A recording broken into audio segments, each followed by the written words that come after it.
పోరాడిన సత్కథ. అయినా పాండవుల గొప్పతనాన్ని వింటూ ఉన్నాము. ఓ జనమేజయ మహాశయ, నాదొక సందేహం. ఏమిటో అడుగునాయన అన్నాడు జనమేజయ మహారాజు గారితో. వైశంపాయ మహాముని మహా శక్తివంతురాలైన మహాపతివ్రత శిరోమణి అయి అగ్నిలో ఉద్భవించినటువంటి ద్రౌపది మాత అంతగా పాండవుల పత్ని అయినటువంటి ద్రౌపదిని పరాభవం చేస్తూ ఉంటే నిండు కొలువలో తనకు తాను రక్షణ చేసుకోలేదా? అక్కడున్న దుర్మార్గులను ఆమె ఏమీ చెయ్యలేదా అని అడిగాడు జనమేజయుడు. అయినా కనురెడ్ల చేసి చూస్తే భగ్గున మండి భస్మమైపోయేగలిగేటువంటి శక్తి ఆమె కంటిలో ఉంది, ఆమెలో ఉంది. కానీ ఇచ్చిన మాట కోసమై భర్తం ఇచ్చినటువంటి ఆ మాటకు నిలబడి ఆమె కూడా భర్తలను మించకుండా వారిని అనుసరించి తన శక్తిని అక్కడ ఉపయోగించలేదు ద్రౌపదీదేవి. తనను రక్షించమని ప్రార్థించింది. అక్కడున్న వారందరినీ అక్కడ ఎవ్వరూ కూడా మాట్లాడకుండా పోయేసరికి ఇక నాకు రక్షణ లేదు ఇక్కడనే తెలుసుకొని రక్షకుడైనటువంటి పరమాత్మని ప్రార్థించింది. మొదట ద్రౌపదీదేవి ఎంత పిలిచినా కృష్ణుడు రాలేదు. ఎందుకంటే ఆ కృష్ణుడు ఒకవేళ రావడం ఒక్క క్షణం ఆలస్యమైన, అలా బయట చెరువు గట్టిగా లాగేసిన నా మానం పోతుందేమో అని గట్టిగా పట్టుకుందట బయట చెరువు తన శక్తి కొలది ద్రౌపది. అంటే దేవుడు వస్తాడా రాడా అనేటువంటి ఒక అపనమ్మకం ఆమెలో ఉంది, నమ్మకం లేదు. అందుకే ఆమె బయట చెరువు పట్టుకొని పూర్తిగా నమ్మనంత వరకు కృష్ణుడు రాలేదు. ఆ తరువాత తన శక్తి మొత్తం పోయింది. ఇక భగవంతుడు తప్ప ఇక శరణము లేదు.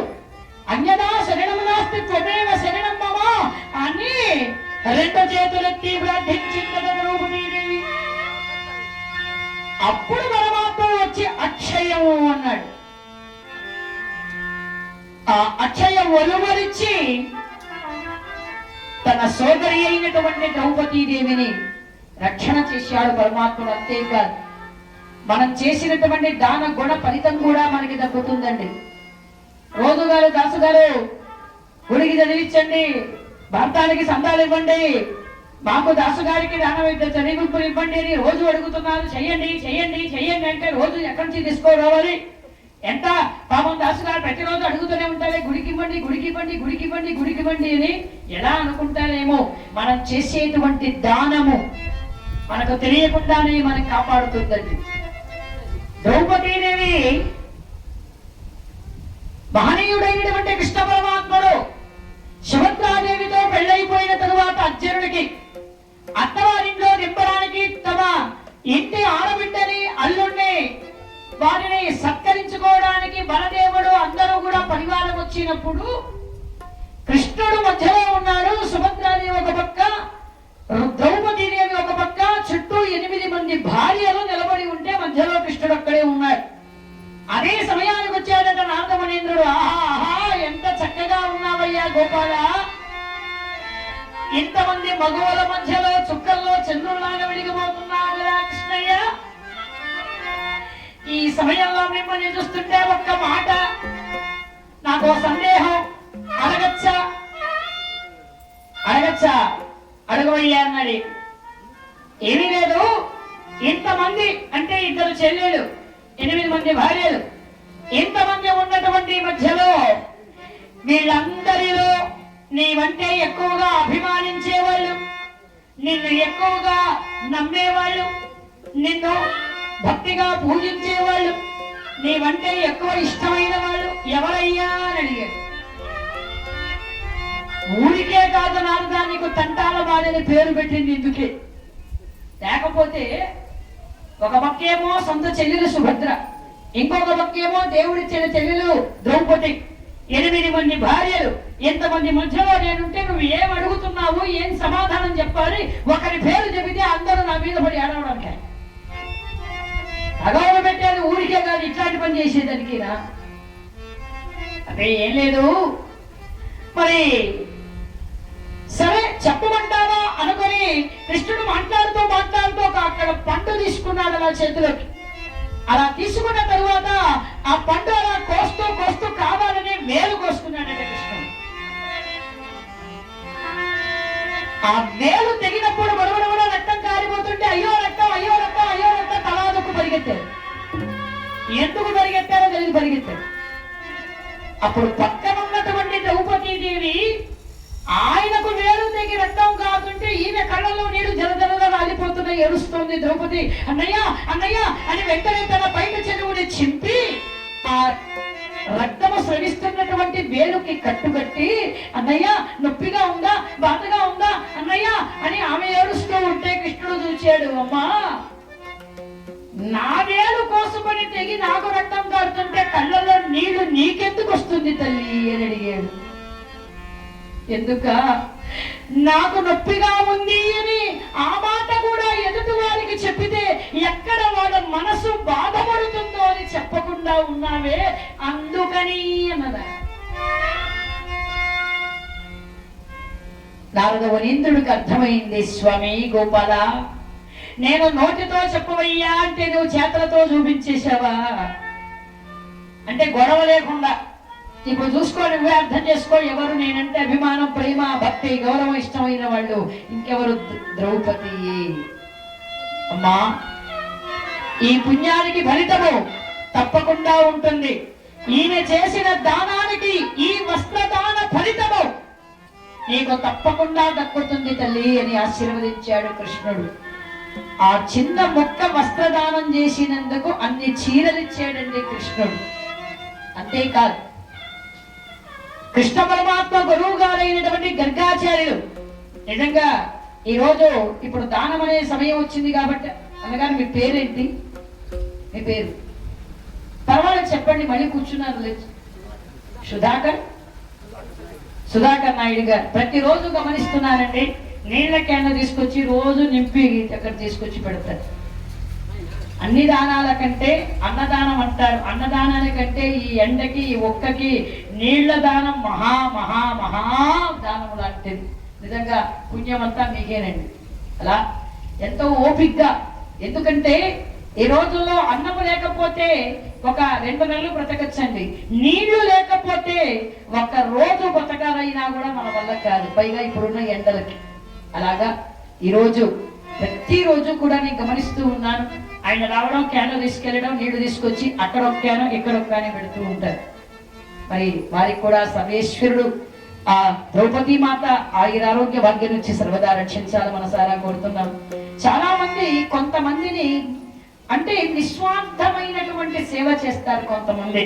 అంటే వాళ్ళకి ఏం అవసరం లేదు, మనం చేయాల్సింది చెయ్యాలి, ఎవరు చూసినా చూడకపోయినా, ఎవరు మెచ్చుకున్నా మెచ్చకపోయినా అనేటువంటి వాళ్ళు ఇక్కడ మా కార్యకర్తలు కూడా, మహాభారత కార్యకర్తలు. ముఖ్యంగా 4 స్తంభాల్లాగా 9 ఉన్నారు. అంటే నేను నా దగ్గరకు వచ్చింది మాట్లాడి నాకు తెలిసినంత వరకు వాళ్ళతో పాటుగా ఇంకా కొంతమంది సహకరించేటువంటి వాళ్ళు ఉన్నారు. మరి 2 పేర్లు నాకు కంటిన్యూగా బాగా తెలుసండి. 2 పేర్లు అడుగుతుంటే ఇంకా నాకు ఇవ్వకుండా ఉన్నారు. ఈ రోజున రాసి పంపించండి నాయుడు గారు, పెన్ను మీ చేతిలో ఉంది, కాగితం మీ దగ్గర ఉంది, మీకు పేర్లు వద్దంటారా? మరి 2 పేర్లు చెప్పి ఇంకో 2 పేర్లు చెప్పకపోతే అది ధర్మం కాదు కాబట్టి పెండింగ్ పెట్టా. నాకు 2 పేర్లు బాగా నోటేరు, కాకపోతే మళ్ళీ ఇంకో 2 పేర్లు మాత్రం తెలుసుకొని ఎలాగైనా సరే మీరు చెప్పకపోయినా నేను చెబుతా. చూడండి, వద్దంట, నాకొద్దు, మా పేర్లు వద్దమ్మా అని అక్కడ నుంచి మరి వద్దని చెబుతున్నారు. ఏదైనా కూడా అంటే అండి, భగవత్ సేవ చేసేటువంటి వాళ్ళు మాకు పేరు కావాలి, మమ్మల్ని మెచ్చుకోవాలని కోరరు. కొంతమంది అలా కాదండి, ఏమి మాకు తగులుతుంటారు అప్పుడప్పుడు. ఏమంటే దాస్ గారు హరిగా చెప్పేది మీరే కదండి? అవునండి. ఇక భారతం అంటే నిజంగా నేను లేకపోతే భారతమే లేదండి. అవునా అండి?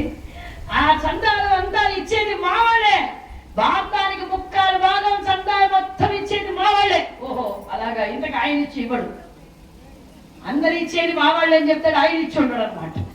అలా కొంతమంది ఏమీ చెయ్యకపోయినా గొప్పలు చెప్పుకుంటారు. కానీ ఇక్కడ మా మహాభారత కార్యక్రమం అందరూ కూడా భీష్మాచార్యుడు, ద్రోణాచార్యుడు, కృపాచార్యుడు లాగా అంతా పెద్దవాళ్ళే అయినా కూడా బాగా అనుభవజ్ఞులు. బాగా మరి ఏ విధంగా ఎవరిని ఎలా నడిపించాలి చేయించాలి, ఏ కార్యక్రమాన్ని ఎలా చేయించాలని బాగా తెలిసినటువంటి వారు. అటువంటి వారు ఒక చిన్న కోరిక కోరారు. ఈ రోజు ఏంటంటే, ఏం లేదమ్మా, రేపు తపస్సుమాను తీసుకురావాలి కాబట్టి ఉదయము ఇంటికి ఒకరు చప్పున ఈ మాను తేవడానికి సాయం చేయడానికి మీరు తప్పకుండా మీరు చెప్పి రప్పించండి. ఎందుకంటే మేము పిలిస్తే వాళ్ళు రారు, మీరు పిలిస్తే మాత్రం వస్తారని నా మీద నమ్మకం ఉంచారు. కాబట్టి రేపటి రోజున మరి ఎన్ని గంటలకు మీకు నేను మళ్ళీ చెబుతాను. తపస్సుమానుగా మాను తీసుకురావాలి కాబట్టి మరి భక్తులు ఎవరే, నేనన్నా మీకెందుకండి 10 మందిని పంపిస్తాను, మీకెందుకన్నారు. 10 మందిలో సగం మంది వస్తే కూడా సంతోషమేమ్మా అన్నాడు ఆయన. అంటే ఎంత నమ్మకం. కాబట్టి నేను మా మాట నిలబడుతూ ఆనాడు మరి సహకరించారు. ఆ నోటు మాట నిలబడి ఈ రేకుల షెట్టుకి అలాగా ఇప్పుడు కూడా కేవలం ఇప్పుడు అడిగింది ఏమిటంటే, తపస్సుమాను రావడానికి సాయానికి కొంతమంది మనుషులు. కాబట్టి వీలైనంత వరకు అది 10 మంది అయినా ఇంకా ఎక్కువ మంది అయినా కూడా ఇబ్బంది లేదండి. కాబట్టి ఉదయం ఎన్ని గంటలకో మీకు నేను మళ్ళీ చెబుతాను, వాళ్ళని కనుక్కొని. కాబట్టి రేపటి రోజున తపస్సుమాన్ అంటే మహాభారత యజ్ఞంలో ఒక్కొక్క పవిత్రమైనటువంటి కార్యాలలో చాలా పవిత్రమైనటువంటి కార్యం ఏమిటంటే తపస్సుమాన్ కార్యక్రమం. మాను దగ్గర ఒలపడితే మనకున్నటువంటి బాధలు, కష్టాలు, మన సమస్యలు, మన కోరికలు తప్పకుండా నెరవేరుతాయండి. ఇప్పటికీ నిదర్శనంగా కొన్ని చోట్ల అలా జరిగింది, జరుగుతాయి. ఎక్కడ కూడా అమ్మవారికి మొక్కుకొని వారి కోరిన కోరికలు తీర్చింది ఆ ద్రౌపదమ్మ అని ఎంతో మంది మరి వారి మొక్కుబడులు చెల్లించుకున్నటువంటి భక్తులు ఎంతో మంది ఇక్కడ కూడా ఉన్నారు. మరి ఎక్కడైనా సరే అమ్మవారి కార్యక్రమంలో మనం చేసుకునేటువంటి పుణ్యాన్ని బట్టి, మనము భక్తిని బట్టి, అమ్మని నమ్మి ఆమెను మనం కోరితే తప్పకుండా మన కోరిక నెరవేరుతుంది. కాబట్టి మరి రేపటి రోజుల తపస్సుమాన కార్యక్రమానికి దయచేసి భక్తులు సహకరించి, అంటే ఆడవాళ్ళ మమ్మల్ని రమ్మంటేనా మేము 4 గంటలకే రెడీ, నేను కూడా వచ్చేసేదాన్ని. కానీ మమ్మల్ని రానిదే, నేను కదిలానంటే మీరు వచ్చేది నాతో పాటు. అప్పుడే మా వాళ్ళు రెడీగా ఉన్నారు. కాబట్టి మాకు అవకాశం లేదే, మాను తెమ్మంటే మాకు లెక్క కాదు. చేత్తో మేమంతా కలిసి ఇట్లా తోసామంటే పడిపోతుంది, ఎరగొట్టాల్సిన అవసరం లేదు. కాబట్టి మాకు అవకాశం లేదు, మీ మగవాళ్ళకే ఇచ్చారు అవకాశం. అందువలన తపస్సుమాను రేపటి రోజులో తీసుకురావడానికి భక్తులు సహకరించి మీకు ఎన్ని గంటలకు చెబుతాను ఆ టయానికి ఇక్కడికి వచ్చేస్తే పోయి తపస్సుమాను తీసుకొద్దరు. గాని ఆయన గారు చెప్పేశాను, మీరేం బెంగ పెట్టుకోవద్దని. తప్పకుండా తపస్సుమానికి మా వాళ్ళు వస్తారు, మీకందరికి సాయం చేస్తారు. పవిత్రమైనటువంటి పంచమవేద మహాభారత యజ్ఞంలో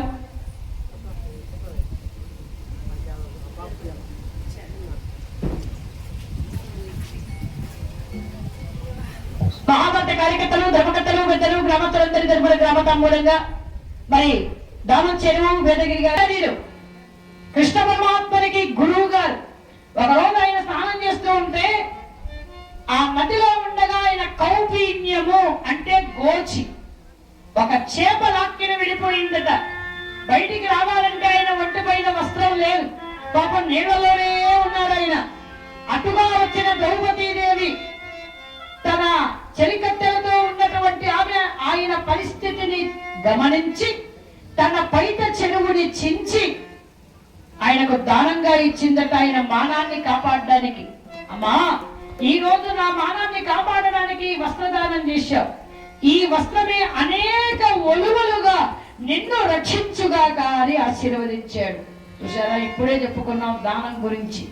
మనం చేసేటువంటి దానం అనేటువంటిది ఎటువంటి సమయంలో మనకు ఉపయోగపడుతుందంటే, మనకిక ఎవరు రక్షించేవారు లేరు, మనకు పరిస్థితి లేదు అని ఎప్పుడైతే మనం బాధపడుతుంటామో అప్పుడు ఆ దాన ఫలితం మనల్ని కాపాడుతుంది.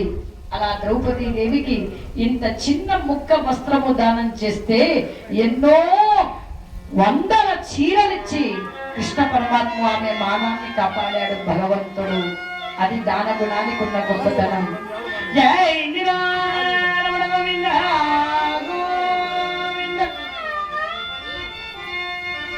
న్యాయానికి పరాజయమా ముంచె ధర్మమునకు తలవా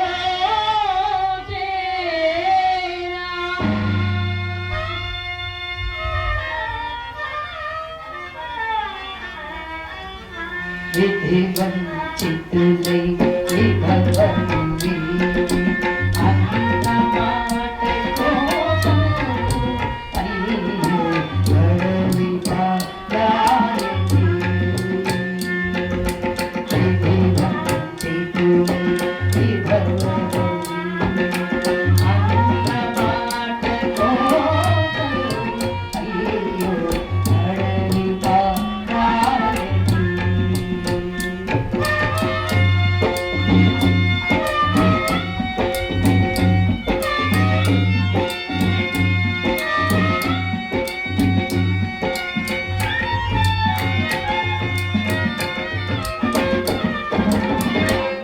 మదిరగిలే కోపాలనము ఈ మహిళక దహియజేనని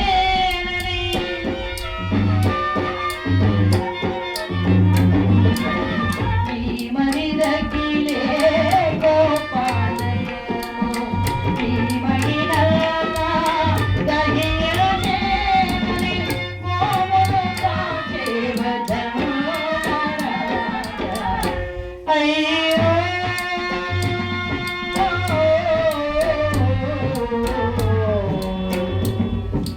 అడవి పాలాయని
యుగమందు ఏ ఇల్లాలు ఎరుగరు తల్లి ఈ అవమానం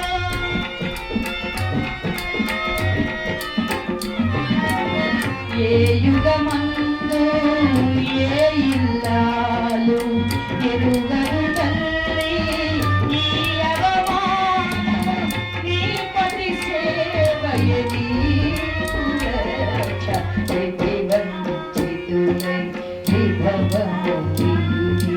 అన్న మాట కోసం అయ్యో అడవి పారాయని అడవి పారాయని అడవి పారాయని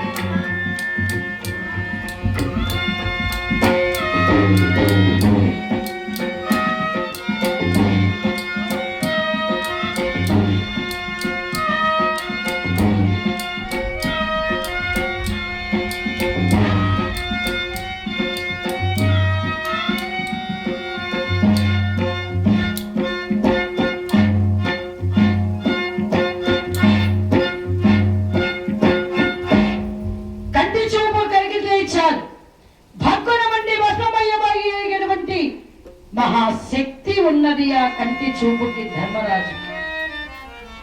ఎర్రపడిన తన కంటి చూపు కౌరవుల పైన పడకుండా చీలాన్ని అడ్డు వేసుకుని బయలుదేరాడు. బాహువుల చూపుతో చేసిన ప్రతిజ్ఞను నెరవేర్చాలంటే వస్తున్నాడు భీముడు.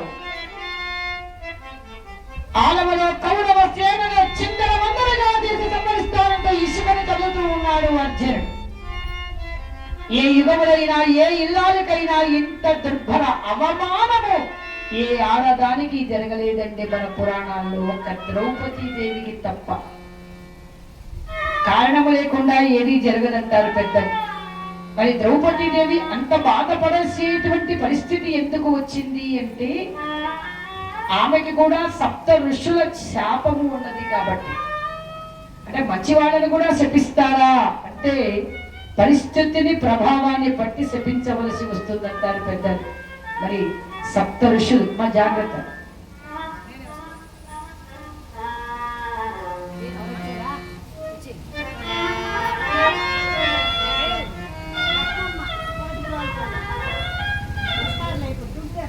తప్పకుండా రత్నమ్మ గారు బాగా గుర్తు పెట్టుకుంటా. రత్నం లాంటి మనసు కలిగిన పూలు పూలు అలంకారం కదా ఆడవాళ్లకు. మాకు అలంకారం చేసుకోవడం చాలా ఇష్టం. చిన్నప్పుడు అంటే నాకు చెప్తుండేది మా అమ్మ, బాగా జుట్టు అంటే ఇప్పుడు ఊరు తిరిగి జుట్టు మొత్తం ఊడిపోయింది.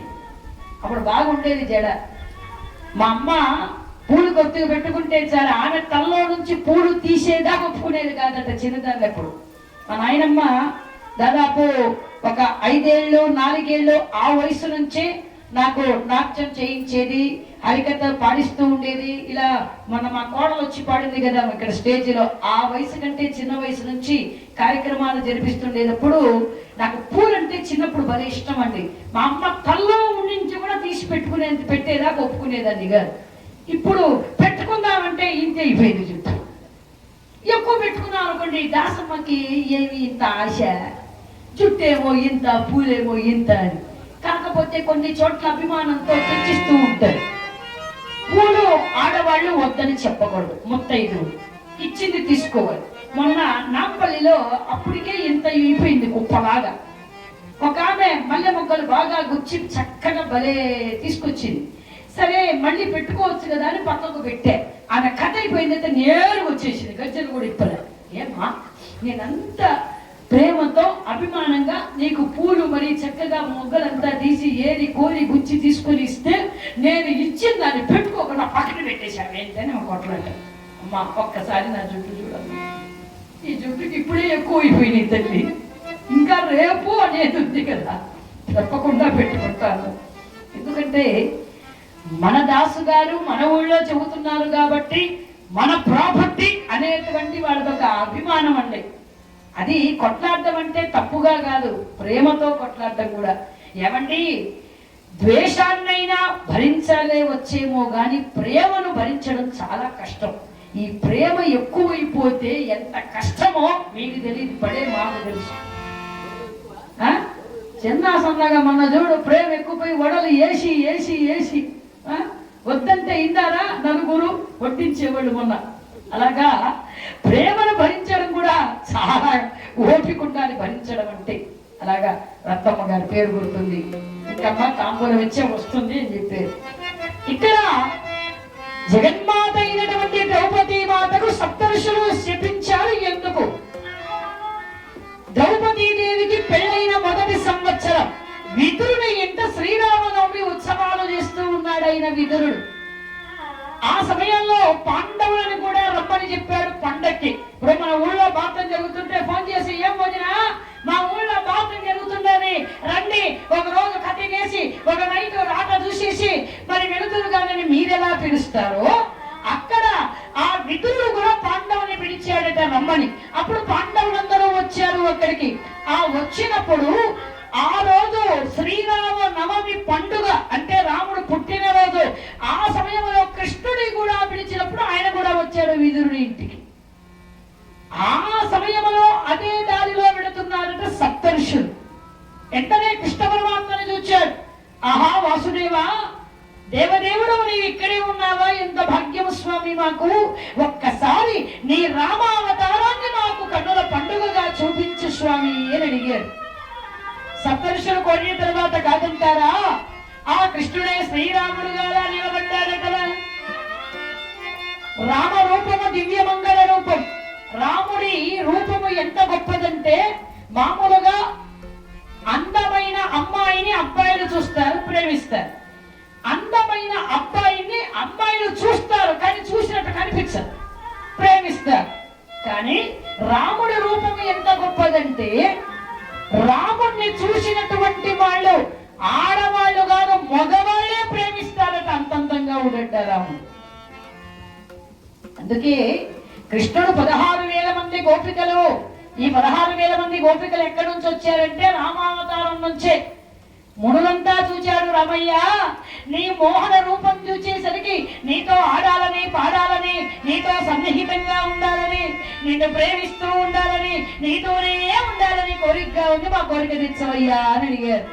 అయ్యయ్యో స్వామి, ఇదేం కోరికండి మీకు? ఈ రూపంలో ఈ అవతారంలో నేను తెచ్చలేను, రాబోయే కృష్ణావతారంలో మీరు 16,000 మంది గోపికలుగా పుట్టండి, మీతో ఆడుతూ పాడుతూ ఆనందంగా మీతోనే గడుపుతాను అన్నాడు స్వామి. ఆ 16,000 మంది మునులే 16,000 మంది గోపికలుగా కృష్ణుడి చుట్టూ చేరారు. అది కృష్ణ తత్వం అండి. అటువంటి పరంధాముడైనటువంటి ఆ గోపాల దేవుడు కృష్ణుడుగా కాదు రాముడుగా కనిపిస్తున్నాడట వారికి.